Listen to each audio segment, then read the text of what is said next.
आप सभी के बीच मैं एक बार फिर से उपस्थित हूँ जियोग्राफी के नए चैप्टर को लेकर, जिसका नाम है सौरमंडल। सौरमंडल किसे कहते हैं, सौरमंडल से जुड़े कितने प्रश्न हैं जो हमारी परीक्षाओं के लिए अति इम्पोर्टेंट हैं, उन सभी प्रश्नों को हम यहाँ पर देखेंगे और सभी को बारीकी से समझेंगे और उनसे कितने प्रश्न बन सकते हैं हमारी परीक्षाओं में, जो पूछे जा सकते हैं और जितने भी पूछे जा चुके हैं उन सभी प्रश्नों को लेकर आज हम यहाँ पे डिस्कस करेंगे। इस वीडियो को पूरा देखेंगे तो आपका सौरमंडल से संबंधित कोई भी प्रश्न छूटे नहीं पाएगा। एक रिक्वेस्ट आपसे ये है कि आपके आस पड़ोस में जितने भी गरीब बच्चे हैं उन सभी पर इन वीडियो को शेयर करेंगे, जिससे उनका भी कुछ लाभ हो सके। तो चलिए शुरू करते हैं। सौरमंडल सौरमंडल किसे कहते हैं, तो उससे सबसे पहले सौरमंडल की परिभाषा हम जान लेते हैं। सौरमंडल किसे कहेंगे, सूर्य तथा सूर्य के चारों तरफ घूमने वाले ग्रह, ग्रहों के चारों तरफ घूमने वाले उपग्रह और उल्कापिंड, धूमकेतु, क्षुद्र ग्रह, इन सभी के सम्मिलित समूह को क्या कहते हैं, सौरमंडल कहते हैं। तो आपने जान लिया कि सौरमंडल किसे कहते हैं, सूर्य तथा सूर्य के चारों तरफ घूमने वाले 8 ग्रह, 8 ग्रहों के जो उपग्रह होते हैं और धूमकेतु, उल्कापिंड और क्षुद्र ग्रह के सम्मिलित समूह को क्या कहते हैं, सौरमंडल कहते हैं। सौरमंडल का केंद्र क्या है, सूर्य है। इन सूर्य के चारों तरफ हमारे जो 8 ग्रह हैं, क्षुद्र ग्रह हैं, ये सभी क्या करते हैं, चक्कर लगाते हैं। तो सबसे पहले हम सूर्य के बारे में जान लेते हैं। सूर्य से बहुत ही इंपॉर्टेंट प्रश्न बनते हैं, उन सभी प्रश्नों के बारे में हम यहाँ पे जानने का प्रयास करेंगे। तो सबसे पहले जानते हैं कि सूर्य से कितने प्रश्न हमारे बन सकते हैं। सूर्य से पहला जो प्रश्न है कि सूर्य हमारे सौरमंडल का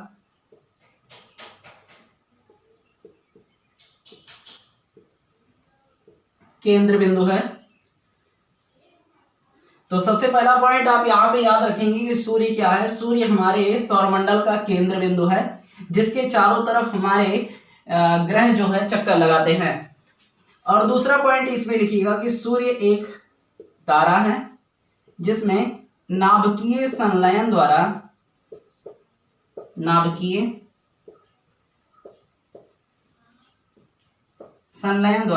ऊर्जा मुक्त होती है। अब नाभिकीय संलयन क्या है, तो नाभिकीय संलयन ऊर्जा में विशेष रूप से 2 प्रकार की गैसें पाई जाती हैं। पहला है हाइड्रोजन और दूसरा है हीलियम। कुछ अन्य गैसें पाई जाती हैं, उनको भी हम नोट डाउन करेंगे, लेकिन सबसे पहले हाइड्रोजन को समझते हैं। तो यहाँ पर 2 हाइड्रोजन के अणु जब मिलते हैं तो वो हीलियम का निर्माण करते हैं, और ये सारे हाइड्रोजन हीलियम में जब निर्माण हो जाएंगे तो हमारे सूर्य का जो अवधि है वो खत्म हो जाएगा। तो यहाँ पर एक याद करने वाला पॉइंट है कि हाइड्रोजन की मात्रा हमारे सूर्य पर कितना है, तो 71% है, और हीलियम की मात्रा जो है वो 26.5% है। तो आप ये काफी बार परीक्षाओं में पूछा जा चुका है कि सूर्य पर कौन सी 2 गैसें पाई जाती हैं, तो आपका नाम होगा कि हाइड्रोजन और हीलियम। ये 2 मुख्य रूप से गैसें पाई जाती हैं। हाइड्रोजन जो है 71% पाया जाता है हमारे सूर्य पे, और हीलियम 26.5% पाया जाता है, यानी 26.5%। ये सभी हाइड्रोजन हीलियम में धीरे धीरे कन्वर्ट हो रहे हैं, यानी बदल रहे हैं और ऊर्जा मुक्त कर रहे हैं। इस क्रिया को हम क्या कहते हैं, नाभिकीय संलयन कहते हैं। और इन्हीं नाभिकीय संलयन के द्वारा क्या होती हैं, सारे हाइड्रोजन हमारे हीलियम में कन्वर्ट होते हैं, और जिस दिन हमारा पूरा हाइड्रोजन हीलियम में कन्वर्ट हो जाएगा, बदल जाएगा, उस दिन सूर्य समाप्त हो जाएगा। तो सूर्य का जो अनुमानित, वैज्ञानिकों के द्वारा अनुमानित जो आयु बताई गई है वो 5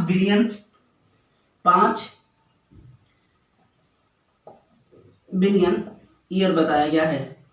तो हमें घबराने की बात नहीं है, अभी इसकी जो अवधि है या एज है वो काफी बड़ी है, 5 बिलियन साल है।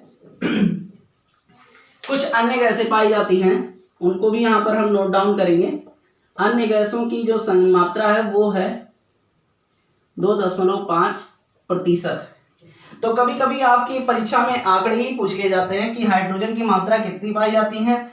तो आप ध्यान रखेंगे कि हमारी पृथ्वी पर जल की मात्रा जितनी होती है उतना ही सूर्य की सतह पर हाइड्रोजन की मात्रा होती है। तो सूर्य एक तारा है और तारा क्या होता है, ये गैसीय पिंड है। तो इसमें हाइड्रोजन और हीलियम की मात्रा में सबसे अधिक मात्रा में पाए जाते हैं। सारे हाइड्रोजन हीलियम में कन्वर्ट होते हैं और ऊर्जा मुक्त करते हैं। इस क्रिया को हम नाभिकीय संलयन कहते हैं। इस क्रिया को हम क्या कहते हैं, नाभिकीय संलयन करते हैं और वो ऊर्जा हमें प्राप्त करता है। तो आप इसे नोट डाउन कर लीजिए, ये पॉइंट बहुत इंपॉर्टेंट है। उसके बाद में कुछ प्रश्न और हैं इससे संबंधित।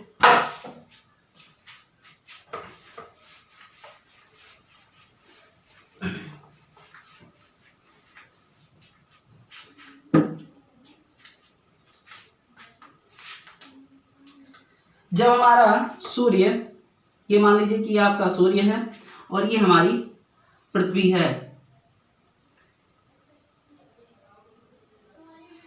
है, सूर्य की किरणें कभी कभी हमारी पृथ्वी पर डायरेक्टली पहुंचते हैं। तो क्या होता है, ये नॉर्थ साइड होता है, ये साउथ साइड होता है, यानी कि उत्तरी ध्रुव और दक्षिणी ध्रुव।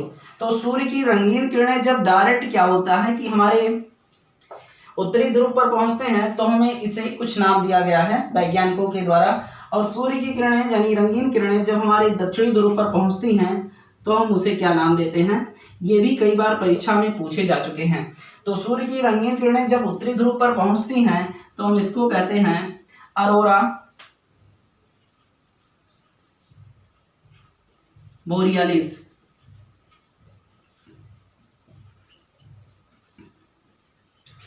अरोरा बोरियालिस। और सूर्य की रंगीन किरणें जब हमारे दक्षिणी ध्रुव पर पहुंचती हैं तो हम इसको कहते हैं अरोरा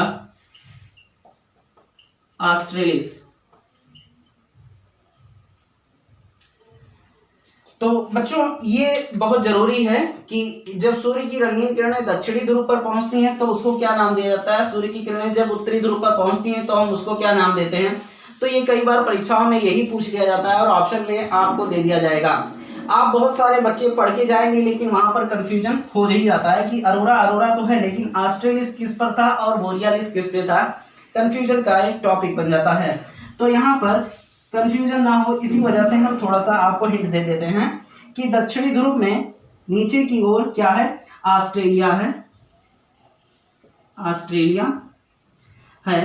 तो जब दक्षिणी ध्रुव पर ऑस्ट्रेलिया है इसी वजह से इसका नाम क्या पड़ा, ऑस्ट्रेलिस पड़ा। तो आप यहाँ पे ध्यान रखेंगे कि दक्षिणी ध्रुव में ऑस्ट्रेलिया होने की वजह से अरोरा ऑस्ट्रेलिस कहा जाता है। बाकी जो बचा वो अरोरा बोरियालिस इसको कह देंगे। उसके बाद में आप इसे नोट डाउन कर लीजिए। कुछ प्रश्न और हैं सूर्य से संबंधित।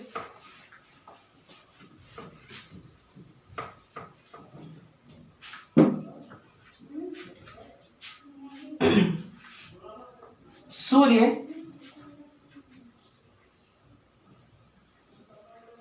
ये सूर्य है, ये पृथ्वी है और ये हमारा चंद्रमा है। जब सूर्य और पृथ्वी के बीच, सूर्य और पृथ्वी के बीच चंद्रमा आ जाता है,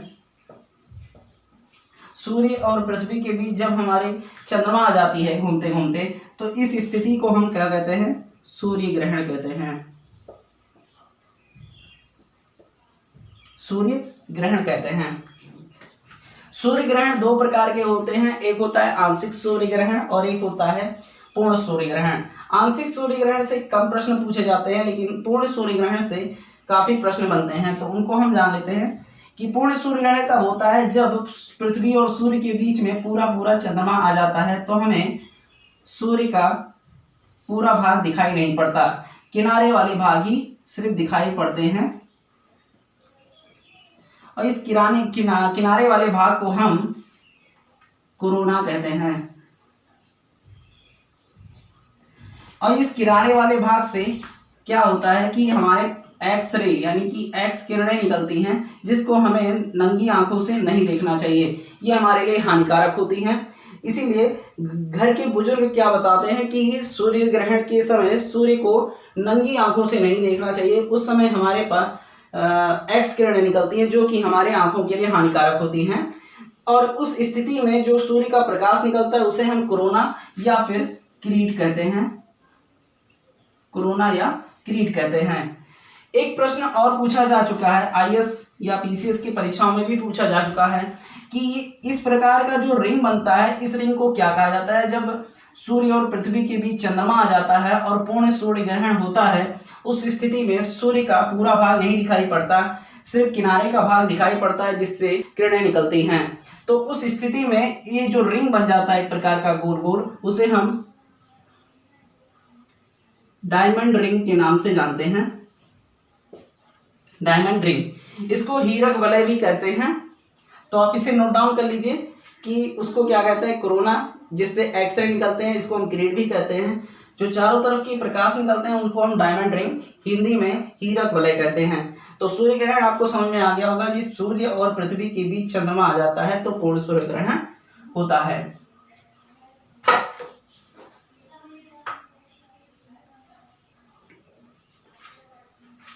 आप इसे नोट कर लीजिए।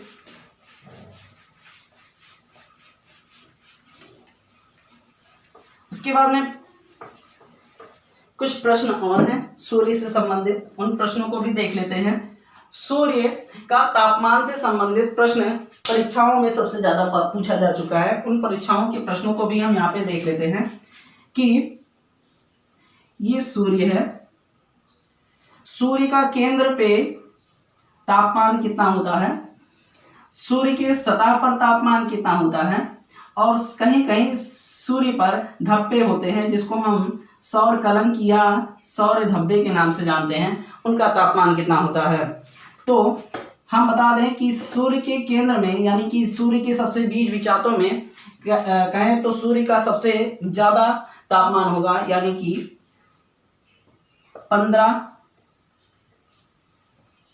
Million degree Celsius. तो सूर्य का केंद्र का जो तापमान है वो 15 मिलियन डिग्री सेल्सियस है, और सूर्य का सतह का तापमान जो है वो 6000 डिग्री सेल्सियस है। और जो बीच बीच में कहीं धब्बे हमें नजर आते हैं, उनका जो तापमान है वो 1500 डिग्री सेल्सियस है। तो इन आंकड़ों को आप ध्यान रखेंगे और परीक्षा में आपको काफी महत्वपूर्ण लगेंगे जब आपको प्रश्न इससे संबंधित मिल जाएंगे। तो आप इसे नोट कर लीजिए। उसके बाद में कुछ प्रश्न और हैं सूर्य से संबंधित जो कि बहुत इंपॉर्टेंट है, इवन कई बार परीक्षाओं में भी पूछे जा चुके हैं, चाहे वो रेलवे हो, एसएससी हो, सभी परीक्षाओं में पूछे जा चुके हैं।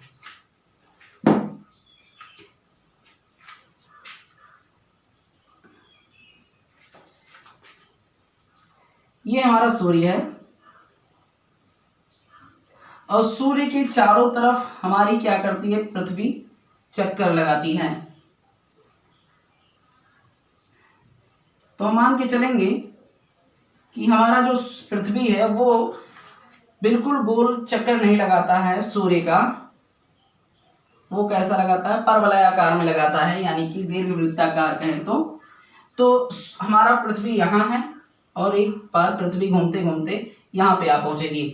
तो जो हमारा सूर्य है, सूर्य का चक्कर पृथ्वी लगाती है और पृथ्वी का चक्कर मून लगाता है। उसकी बाद में बात करेंगे, मून के बारे में भी, अभी 8 ग्रहों के बारे में भी बात करेंगे। उससे पहले यहाँ पे समझते हैं कि सूर्य का चक्कर पृथ्वी के द्वारा कितने दिनों में लगाया जाता है?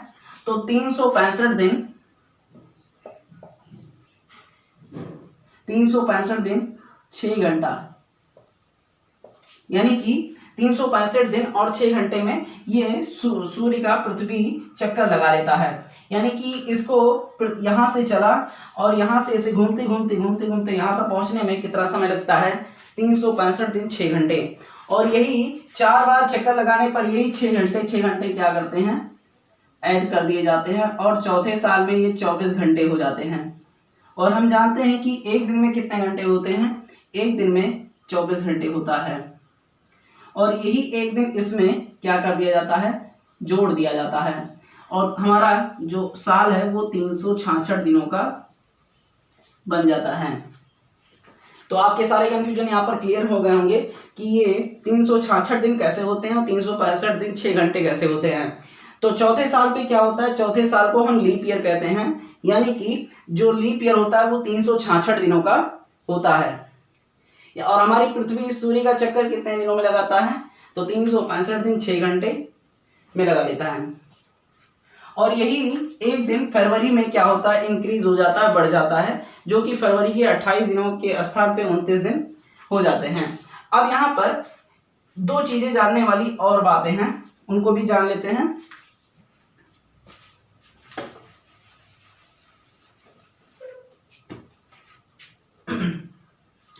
कि सूर्य का चक्कर लगाते समय, सूर्य का चक्कर हमारी पृथ्वी लगाते समय कभी कभी सूर्य के बहुत दूर चली जाती है और कभी कभी इवन नजदीक आ जाती है। तो इस स्थिति में दो कंडीशन हमारे वैज्ञानिकों ने इसका नामकरण दिया हुआ है कि जब सूर्य और पृथ्वी के बीच की दूरी सबसे ज्यादा यानी कि अधिकतम होगी तो हम उस स्थिति को क्या कहेंगे, और सूर्य और पृथ्वी के बीच की दूरी जब न्यूनतम होगी यानी कि कम होगी तब हम उसको क्या कहेंगे, तो अधिकतम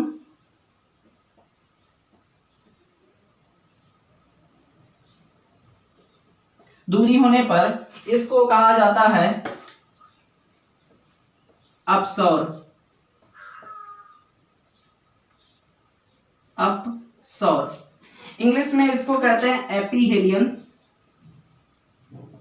कभी कभी परीक्षा में आपको हिंदी ना देकर इंग्लिश में पूछ लिया जाता है कि उस मैक्सिमम डिस्टेंस का नाम बताइए जब सूर्य और पृथ्वी के बीच की दूरी क्या होती है, हाईएस्ट होती है। तो उस स्थिति में उसको हम कहते हैं एपीहेलियन यानी कि अपसौर, छोटा और अपसौर।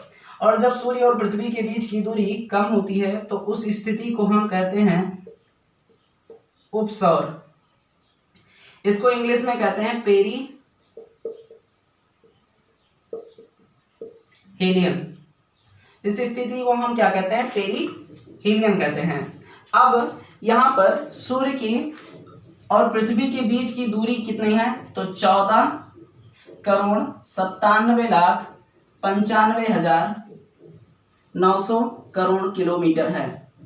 तो वैज्ञानिकों के द्वारा हमारे सूर्य और पृथ्वी के बीच की दूरी कितनी बताई गई है, 14,97,95,900 किलोमीटर। आप इसे नोट करेंगे। और औसत दूरी यानी कि एवरेज डिस्टेंस जो बताया गया है,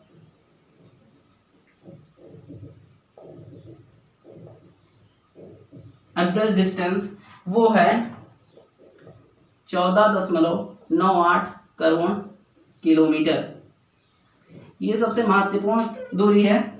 इसी दूरी की वजह से हम किसी भी ब्रह्मांड में किसी भी दूरी को हम नापते हैं, इसे हम खगोलीय दूरी भी कहते हैं। एक खगोलीय दूरी में कितनी दूरी होती है, तो 14.98 करोड़ किलोमीटर। जैसे 1497 यानी 14,97,95,900 किलोमीटर को हम औसत दूरी में क्या कहते हैं, 14.98।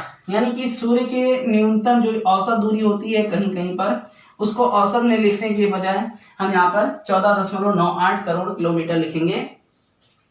दो चीजें और बनती हैं यहाँ पर कि सूर्य और पृथ्वी के बीच की दूरी जब अधिकतम होती है तो उस दूरी को हम कितना कहेंगे, तो ये होता है 15.21 करोड़ किलोमीटर। इसे नोट रखेंगे आप अपने मन में या अपने कॉपी में नोट करेंगे कि 15.21 करोड़ किलोमीटर हो जाता है। जब सूर्य और पृथ्वी के बीच की दूरी अधिकतम हो जाती है तो उस स्थिति में हमारा जो सूर्य और पृथ्वी के बीच की दूरी है वो है 15.21 करोड़ किलोमीटर। और जब सूर्य और पृथ्वी के बीच की दूरी न्यूनतम यानी कि कम हो जाती है, कम दूरी हो जाती है, तो उस स्थिति में उसको उपसौर कहते हैं। और इसकी दूरी जो हो जाती है 14.70 करोड़ किलोमीटर हो जाता है। तो आपको याद रखने में इतना कंफर्टेबल होगा। एक क्वेश्चन और बनता है जो कि कई बार परीक्षाओं में पूछा जा चुका है, रेलवे में भी कई बार पूछा जा चुका है कि जब सूर्य और पृथ्वी के बीच की दूरी ज्यादा होती है उस स्थिति में उसको हम उपसौर कहते हैं, इंग्लिश में एपीहेलियन कहते हैं। तो ये कब होता है, और सूर्य और पृथ्वी के बीच की दूरी जब कम होती है उस स्थिति में इसको उपसौर और पेरिहेलियन कहते हैं। तो ये स्थिति कब बनती है, तो ये 3 जनवरी को देखने को मिलता है और ये 4 जुलाई को देखने को मिलता है। अब यहाँ पर याद करने वाला बात है कि बच्चे बहुत याद करके जाते हैं लेकिन क्या करते हैं, एग्जाम में बैठने के बाद में वो भूल जाते हैं कि उपसौर किसे कहा जाता है और अपसौर किसे कहा जाता है। तो यहाँ पर एक चीज ध्यान रखिएगा, अप यानी कि यूपी, अप मीन्स होता है ऊपर, ऊपर मतलब ज्यादा, और जब ज्यादा होगा तो अपसौर कहेंगे यानी कि अधिकतम दूरी हो। और उप का मतलब जैसे कि उपराष्ट्रपति, उपसभापति, है ना, उप प्रधानमंत्री। तो उप का जो पद है वो छोटा होता है, यानी कि सूर्य और पृथ्वी के बीच की दूरी जब कम होगी तो हम उसे कहेंगे उपसौर, और सूर्य और पृथ्वी के बीच की दूरी जब ज्यादा होगी तो हम उसे कहेंगे अपसौर। अब ये 3 जनवरी और 4 जनवरी कैसे याद रखें? 4 जुलाई, तो 3 यानी कि 3 छोटा है तो 3 के बाद में 4 आता है, तो 3 जनवरी यहाँ पे 3 अक्षर है, इसको ध्यान रखिएगा। वैसे जनवरी में कई अक्षर होते हैं लेकिन यहाँ पर 3 ही वर्ड इस्तेमाल किए जाते हैं, तो 3 जनवरी। उसके बाद में जुलाई में 4 अक्षर और 4 ही वर्ड हैं, तो इसी वजह से 4 जुलाई से ध्यान रखेंगे। तो सूर्य से संबंधित जितने भी प्रश्न थे जो कि परीक्षाओं में पूछे जा चुके हैं, उन परीक्षाओं के प्रश्नों को हम यहाँ पर देख चुके हैं। आई होप कि ये टॉपिक सूर्य समझ में आ गया होगा। अब सूर्य के बाद में हम 8 ग्रहों की ओर बढ़ते हैं और जानते हैं कि 8 ग्रहों से कितने प्रश्न पूछे जा सकते हैं। उन सभी प्रश्नों को एक बाय एक करके हम धीरे धीरे जानेंगे। और आपसे ये रिक्वेस्ट है कि आपके नजदीक में, आपकी जानकारी में जो भी गरीब बच्चे हों उन सभी के पास इस वीडियो को शेयर करिए, ज़्यादा से ज़्यादा शेयर करिए, जिससे उनकी पढ़ाई में भी इम्प्रूवमेंट हो सके, उनको भी आगे कहीं ना कहीं कामयाबी मिल सके। अब देखिए, सूर्य के बाद में ये 8 ग्रह हैं, क्षुद्र ग्रह, उल्का पिंड, धूमकेतु, ये सभी क्या करते हैं? सूर्य का चक्कर लगाते हैं। अब इन सभी का नाम कैसे याद रखें? कुछ बच्चे YouTube पे सर्च करेंगे कि 8 ग्रहों का नाम कैसे याद रखा जाए। तो अगर आप तैयारी कर रहे हैं तो छोटी छोटी चीजों को YouTube पर सर्च न मारें, है ना। छोटी छोटी चीजों को याद करने की कोई ट्रिक नहीं होती है, उनको आप समझ के याद कर सकते हैं। देखिए हम समझा दे रहे हैं। सूर्य के पहले ग्रह होता है बुध, दूसरा होता है शुक्र,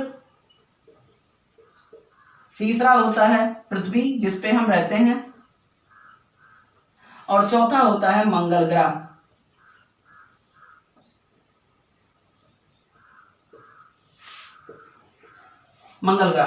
पांचवा आता है बृहस्पति ग्रह,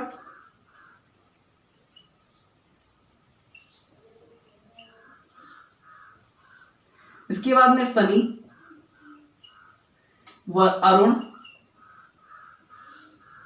और वरुण। थोड़ा सा ऊपर नीचे लिख दिया क्योंकि यहाँ पे जगह कम बन गई थी। एक चीज और आपसे कहेंगे कि इन ग्रहों का नाम हिंदी में तो याद ही रखें, इवन यहाँ पर इंग्लिश में भी याद करने का प्रयास करें। जब आप 2-3 बार वीडियो को देखेंगे और 2-3 बार आप इसको रिवाइज करेंगे, रिकॉल करेंगे, तो आपको ये सारे ग्रह मुंह जबानी याद हो जाएंगे। तो इंग्लिश में कभी कभी प्रश्न पूछ लिया जाता है तो आप यहाँ पर घबराएंगे नहीं। बुध को हम कहते हैं मरकरी, शुक्र को कहते हैं वीनस, इसको कहते हैं यानी पृथ्वी जिस पर हम रहते हैं उसको कहते हैं अर्थ, मार्स मीन्स मंगल, बृहस्पति को हम जुपिटर कहते हैं, जुपिटर जो गाड़ी आती है, अमिताभ बच्चन प्रचार भी करते हैं जुपिटर के। शनि यानी कि सैटर्न, और अरुण और वरुण में सारे बच्चे कंफ्यूज हो जाते हैं, इवन टीचर भी कंफ्यूज हो जाते हैं। तो इसमें एक ट्रिक और है कि इसको आप ध्यान रखेंगे, यूएन का मतलब यूनाइटेड नेशन। अब पहले यू आया तो यूरेनस होगा और यन बाद में आया तो नेपच्यून होगा, तो हम इसको लिख सकते हैं यूरेनस, URANUS यूरेनस, और इसको लिखेंगे नेपच्यून। तो क्लियर हो गया यहाँ तक? हमारे ख्याल से यहाँ तक आपको कोई भी परेशानी नहीं हुई होगी। तो पहला क्या ग्रह है? सूर्य से पहले ग्रह का नाम है बुध, जो कि सबसे छोटा ग्रह है, इनको भी हम बताएंगे। दूसरा शुक्र है, तीसरा पृथ्वी, चौथा मंगल। बीच में ये क्षुद्र ग्रह की पट्टी दिखाई पड़ रही है, जो कि छोटे छोटे बड़े बड़े पत्थर सूर्य का चक्कर लगाते हैं एक व्यवस्थित क्रम में। कभी कभी ये पत्थर क्या होते हैं कि सूर्य के आकर्षण के कारण पृथ्वी की ओर बढ़ने लगते हैं, और घर्षण के कारण इसको भी हम बताएंगे कि कैसे ये उल्का पिंड बनते हैं, पुच्छल तारा कैसे बनते हैं। फिर उसके बाद में है बृहस्पति, शनि, अरुण और वरुण। तो अब समझने का प्रयास करते हैं कि इन सभी ग्रहों से कौन कौन से प्रश्न बन सकते हैं और कौन कौन से प्रश्न पूछे जा चुके हैं। तो सबसे पहला बुध है, इसके बारे में हम जान लेते हैं। बुध पहला ग्रह है। दूसरा पॉइंट कि यह सबसे छोटा ग्रह है, सबसे छोटा ग्रह है, यानी कि हमारे सौरमंडल का सबसे छोटा ग्रह कौन सा है, तो बुध। आपका आंसर क्या होगा, छोटा ग्रह बुध ग्रह है। उसके बाद में यह सबसे हल्का ग्रह भी है। आपको पूरा सौरमंडल इसी वीडियो में सारे कॉन्सेप्ट क्लियर हो जाएंगे। बस आप क्या करेंगे, इस वीडियो को 2 से 3 बार आप देखेंगे, सारे कॉन्सेप्ट आपके क्लियर हो जाएंगे। आप इस वीडियो को देखेंगे नहीं, आप अपने नोट्स में इसको बना के लिखेंगे, जिससे सारे कॉन्सेप्ट क्लियर हो जाएंगे। तो समझे कि बुध क्या है, सूर्य से पहला ग्रह है और यह सबसे आकार में सबसे छोटा ग्रह है और हल्का ग्रह है। इसी कारण से यह सूर्य का चक्कर जब नजदीक होने के कारण, नजदीक का ग्रह तो है ही है, सूर्य के क्या है, नजदीक का ग्रह है। नजदीक का ग्रह होने के कारण यह सूर्य का चक्कर मात्र 88 दिनों में कंप्लीट कर देता है। तो आप ध्यान रखेंगे कि बुध यानी कि बुध सूर्य का चक्कर कितने दिनों में कंप्लीट करता है, 88 दिनों में कंप्लीट करता है। बुध का कोई उपग्रह नहीं है, उपग्रह नहीं है। और इसमें 5वां पॉइंट लिखेंगे कि यह दूसरा गर्म ग्रह है, दूसरा गर्म ग्रह है। यानी कि पहला कौन सा गर्म ग्रह होगा, वो शुक्र है। क्यों होता है, इसको भी हम बता रहे हैं। तो 5 पॉइंट यहाँ पर पहला पॉइंट हो गया कि यह पहला है, सूर्य के नजदीक का ग्रह है।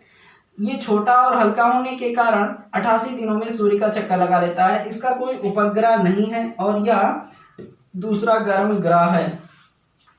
कई बार ये पूछा गया है कि बुध हमारे सूर्य का चक्कर कितने दिनों में लगाता है, तो आपका आंसर होगा 88 दिन, 88 डेज। और ये भी प्रश्न पूछा जा चुका है कि सूर्य का सौरमंडल का हमारे सबसे छोटा ग्रह कौन सा है, तो ये आपका आंसर होगा बुध ग्रह। उन प्रश्नों को भी हम देख लेते हैं कि यहाँ पर इसमें एक बार प्रश्न पूछा जा चुका है रेलवे में कि सौरमंडल का ऐसा कौन सा ग्रह है जिसमें चुंबकीय क्षेत्र यानी चुंबकीय गुण पाया जाता है, चुंबकीय गुण पाया जाता है। ये एक विशिष्ट गुण है जो अन्य किसी विशिष्ट गुण है जो कि और किसी भी ग्रह में नहीं पाए जाते हैं, वो सिर्फ बुध ग्रह में पाए जाते हैं। तो वो कौन सा गुण है, चुंबकीय गुण है। तो इस भी कई एक बार प्रश्न पूछा जा चुका है कि वो उस ग्रह का क्या नाम है जिसमें सौरमंडल का वह ग्रह कौन सा है जिसमें चुंबकीय गुण पाया जाता है, तो आपका आंसर होगा बुध ग्रह। 7वां पॉइंट याद रखेंगे कि इसमें तापांतर मैक्सिमम होता है, यानी कि लगभग 600 डिग्री सेल्सियस का यहाँ पर तापांतर होता है। यानी कि रात के समय इसका जो तापांतर है वो -डिग्री में चला जाता है और दिन के समय इसका जो तापमान है वो प्लस में चला जाता है, लगभग 400 के ऊपर चला जाता है। तो आप बुध से संबंधित जो भी 6-7 पॉइंट थे, ये पहला ग्रह है, सूर्य का सबसे नजदीक का ग्रह है, छोटा और हल्का होने के कारण यह 88 दिनों में सूर्य का चक्कर लगा लेता है। इसका कोई उपग्रह नहीं है, ये दूसरा गर्म ग्रह है, पहला गर्म ग्रह नहीं है। कई बार प्रश्न में पूछा जा चुका है कि सौरमंडल का दूसरा गर्म ग्रह कौन सा है, तो आपका आंसर होगा बुध। फिर यहाँ पे चुंबकीय गुण पाए जाते हैं और इसमें तापांतर का भी एक प्रभाव पड़ता है। अब आते हैं हम शुक्र की ओर।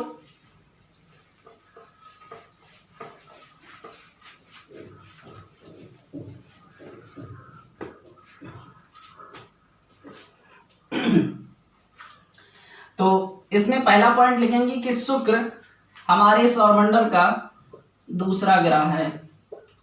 कैसा ग्रह है, ये दूसरा प्लेनेट है। It is the second planet from sun in our solar system. यानी कि वीनस क्या है, हमारे सौरमंडल का पृथ्वी यानी सूर्य से पहला तो बुध हो गया, दूसरा क्या है, शुक्र है, तो हम इसको दूसरा ग्रह कहेंगे।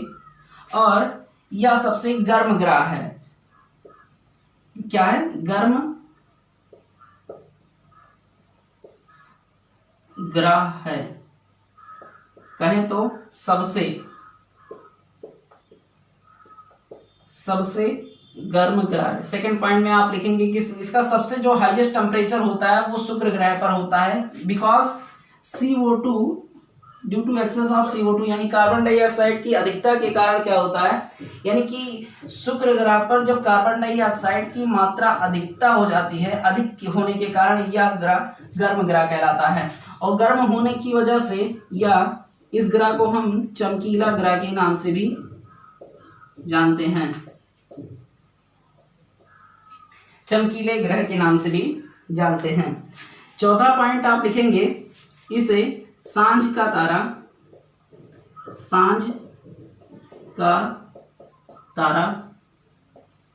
और सुबह का तारा भी कहते हैं। तो आप इसे याद रखिए, ध्यान रखेंगे कि शुक्र को सांझ का तारा और सुबह का तारा भी कहा जाता है। एक यहाँ पर पृथ्वी और शुक्र में समानता पाई जाती है, जिसके कारण आकार, घनत्व और व्यास समान होने के कारण, किसके समान होने के कारण, पृथ्वी के कहें तो समान होने के कारण जो शुक्र ग्रह का आकार है, घनत्व है और व्यास है, वो पृथ्वी के समान के होने के कारण इसे पृथ्वी की भगनी कहा जाता है। तो क्या कहते हैं, पृथ्वी की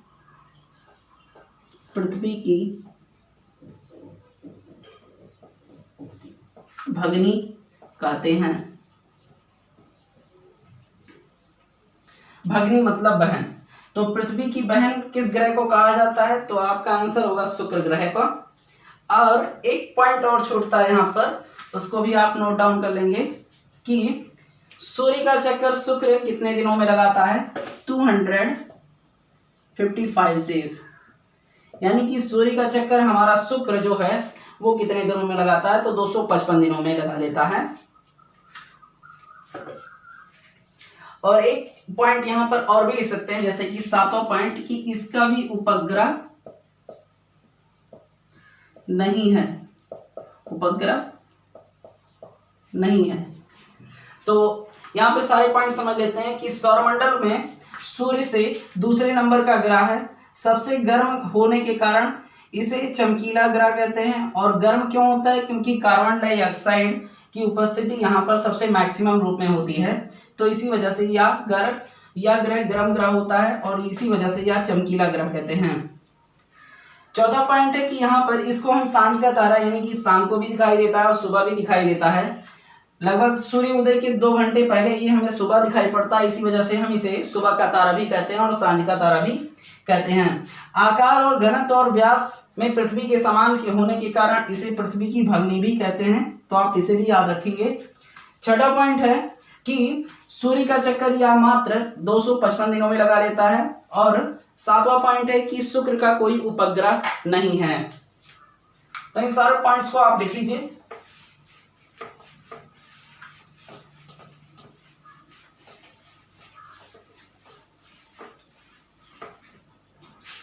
तीसरा पॉइंट है पृथ्वी, यानी हमारे सौरमंडल का तीसरा ग्रह कौन सा है, तो तीसरा ग्रह पृथ्वी है। यानी कि हम पृथ्वी की बात कर रहे हैं जिस पर हम रहते हैं। सेकंड पॉइंट इसमें कि पृथ्वी पर जीवन संभव है।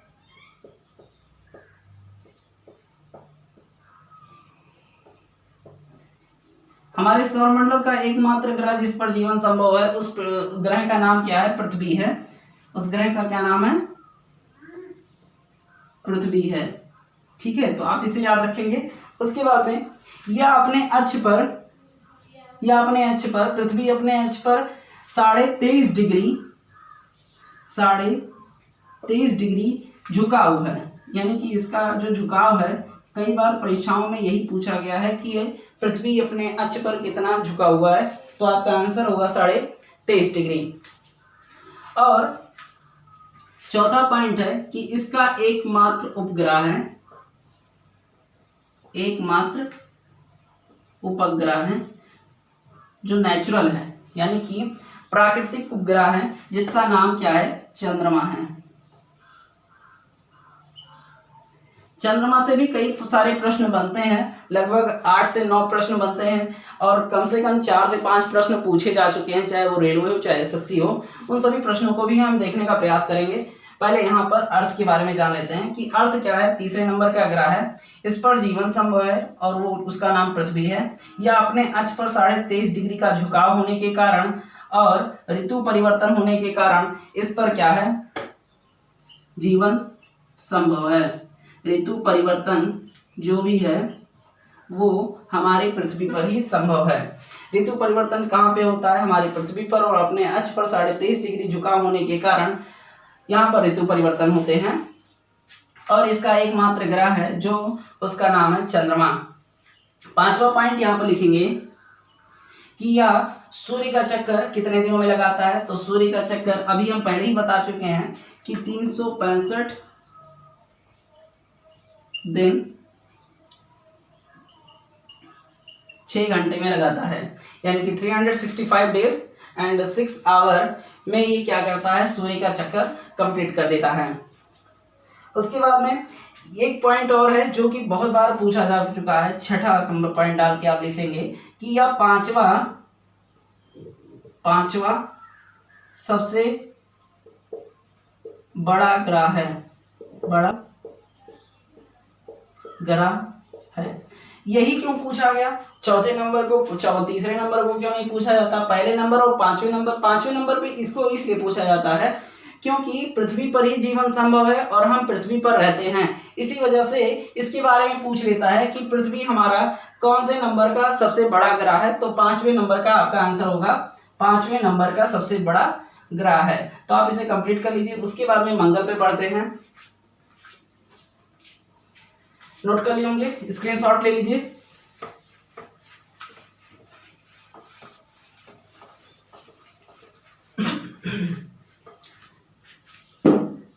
अब आते हैं हम मंगल की ओर। मंगल की ओर यानी कि पहला जो इसका पॉइंट होगा कि ये सूर्य से चौथे नंबर का ग्रह है, चौथा ग्रह है या चौथे ग्रह है कहें तो चौथा ग्रह है, चौथा ग्रह है। सूर्य से हमारे सौरमंडल का यह चौथा ग्रह है और इसे हम लाल ग्रह के नाम से भी जानते, लाल ग्रह के नाम से भी जानते हैं। क्यों जानते हैं, क्योंकि इस पर आयरन ऑक्साइड की मात्रा सबसे ज्यादा पाई जाती है। तो मंगल ग्रह पर आयरन ऑक्साइड की अधिकता के कारण इसे हम लाल ग्रह कहते हैं, उसके बाद में इसका दो प्रमुख कहें तो या दो प्रमुख उपग्रह हैं, दो प्रमुख उपग्रह हैं जिसका नाम फोबोस, कई बार परीक्षाओं में पूछा जा चुका है, फोबोस और डीमोस। इसको आप याद रखेंगे कि उन दो प्रमुख उपग्रहों के नाम बताइए जो मंगल ग्रह पर पाए जाते हैं। तो आपका आंसर क्या होगा, फोबोस और डीमोस। अब ये सूर्य का चक्कर कितने दिनों में लगाते हैं, तो ये सूर्य का चक्कर 687 दिनों में ये लगाते हैं। तो आपका आंसर क्या होगा। अब यहाँ पर चीज और है इसमें कि ये अपने अक्ष पर 25 डिग्री का झुकाव है, 25 डिग्री का क्या है, झुकाव है, और इस पर भी ऋतु परिवर्तन होते हैं। इसी कारण 2013 या 14 में MOM यानी कि मार्स ऑर्बिट मिशन यानी कि मार्स ऑर्बिट मिशन 2013-14 में भेजा गया था, 2013 में भेजा गया था, 2014 में पहुंचा था। इस पर 25 डिग्री का झुकाव होने के कारण लगभग पृथ्वी के करीब में है और इस पर भी ऋतु परिवर्तन है। इसी वजह से वैज्ञानिकों ने ये मंगल ग्रह पर भी जीवन संभव होने के कुछ चांसेस पाए थे। इसी वजह से इस पर भी सैटेलाइट भेजा गया था। उसका नाम क्या है? MOM यानी कि मार्स ऑर्बिट मिशन। अब इसको हम समझ लेते हैं कि ये सूर्य से चौथा ग्रह है। इसको लाल ग्रह कहते हैं क्योंकि due to excess of iron oxide it is called red planet, यानी कि आयरन ऑक्साइड की अधिकता होने के कारण इसे हम लाल ग्रह भी कहते हैं। इसके दो प्रमुख ग्रह हैं, कई बार परीक्षाओं में पूछा जा चुका है कि उन ग्रहों का नाम क्या है, तो फोबोस और डिमोस है। और ये सूर्य का चक्कर 687 दिनों में लगाते हैं और ये अपने अक्ष पर 25 डिग्री का झुकाव है और इस पर भी ऋतु परिवर्तन होते हैं, जिसके कारण इस पर भी जीवन संभव होने के कुछ चांसेस बन जाते हैं। अब हम देखते हैं इसके बाद वाले ग्रह को।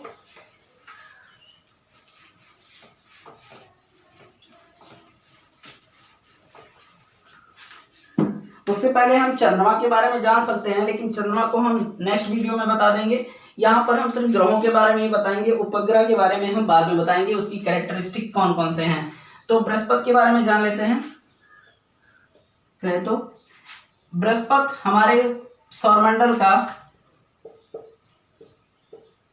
5वां ग्रह है, 5वां ग्रह है। दूसरा पॉइंट कि यह सबसे बड़ा ग्रह है, यह क्या है? सबसे बड़ा ग्रह है। और इसका एक उपग्रह जो है वो सौरमंडल का सबसे बड़ा उपग्रह है, उसे हम कहते हैं गाइनीमेड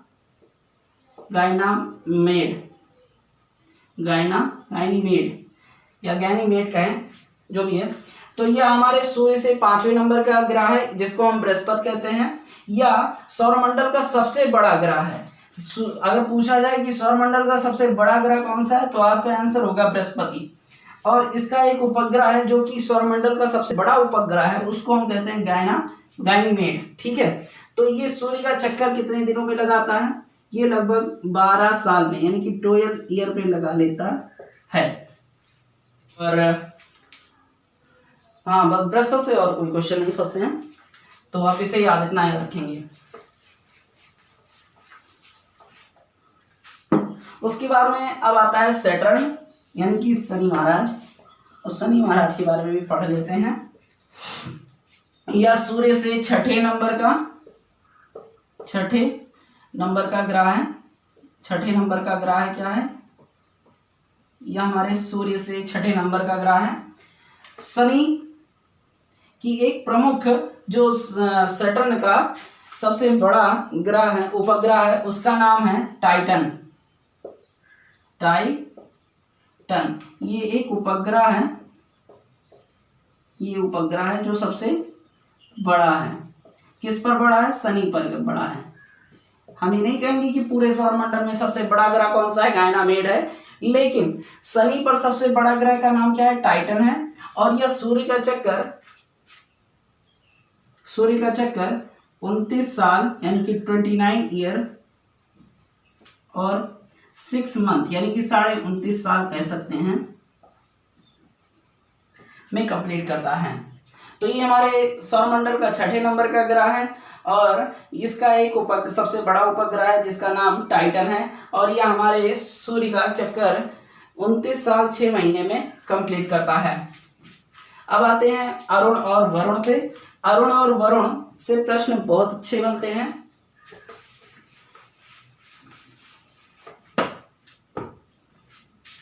इसको भी समझ लेते हैं। अरुण और वरुण, ध्यान रखिएगा, अरुण के बारे में बताने जा रहे हैं। यानी कि यह 7वां ग्रह है, यह हमारे सौरमंडल का 7वां ग्रह है। और इसकी खोज, हाँ, एक चीज यहां पर ध्यान रखेंगे कि पहले शुरू से दूसरे नंबर पर और लास्ट से दूसरे नंबर पर ये दो ग्रह क्या करते हैं? क्लॉकवाइज यानी कि दक्षिणावर्त घूमते हैं। कहें तो कि ये पश्चिम से पूरब की ओर घूमते हैं। पश्चिम से किसकी ओर घूमते हैं? पूरब की ओर घूमते हैं। तो ये दो ग्रह एक ऐसे हैं जो बाकी ग्रहों की अपोजिट डायरेक्शन में घूमते हैं, यानी कि कहें तो बुध, पृथ्वी, ये सारे ग्रह अगर इस डायरेक्शन में चक्कर लगाते हैं तो शुक्र और अरुण दो ऐसे ग्रह हैं जो, इसको याद करना बहुत आसान है, यहाँ पर दूसरे स्थान पे और यहाँ पर भी क्या होंगे, दूसरे स्थान पे। तो पहले वाले से दूसरे स्थान पे और लास्ट वाले से दूसरे स्थान पे ये दो ग्रह ऐसे हैं शुक्र और अरुण जो कि अपोजिट डायरेक्शन पे चक्कर लगाते हैं सूर्य का। तो यहाँ पर ध्यान रखेंगे कि बाकी ग्रहों की अपेक्षा ये दो ग्रह ऐसे हैं जो सूर्य का अपोजिट डायरेक्शन में क्या करते हैं, परिक्रमण करते हैं, चक्कर लगाते हैं। तो 7वें नंबर का क्या ग्रह है, अरुण है, और इसकी खोज विलियम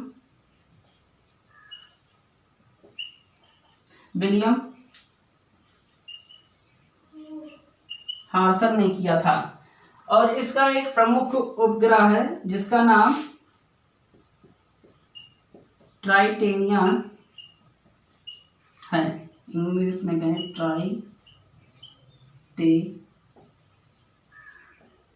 ट्राइटेनिया है।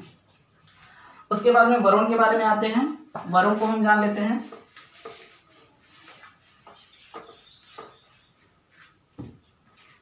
पहला पॉइंट इसमें है कि यह 8वां ग्रह है, 8वां ग्रह है। दूसरा पॉइंट इसमें ये लिखेंगे कि ये इसकी एक उपग्रह है जो सबसे बड़ा उपग्रह है, सबसे बड़ा उपग्रह है जिसका नाम ट्राइटन है। तो यहाँ पे टाइटन है, यहाँ पे ट्राइटन है और इसका ट्राइटेनिया है। तो ध्यान रखेंगे कि इस यानी कि नेपच्यून का सबसे बड़ा ग्रह कौन सा है, ट्राइटन है। इसको ध्यान रखेंगे, ये कई बार परीक्षाओं में पूछा जा चुका है। इस ग्रह का खोज जॉन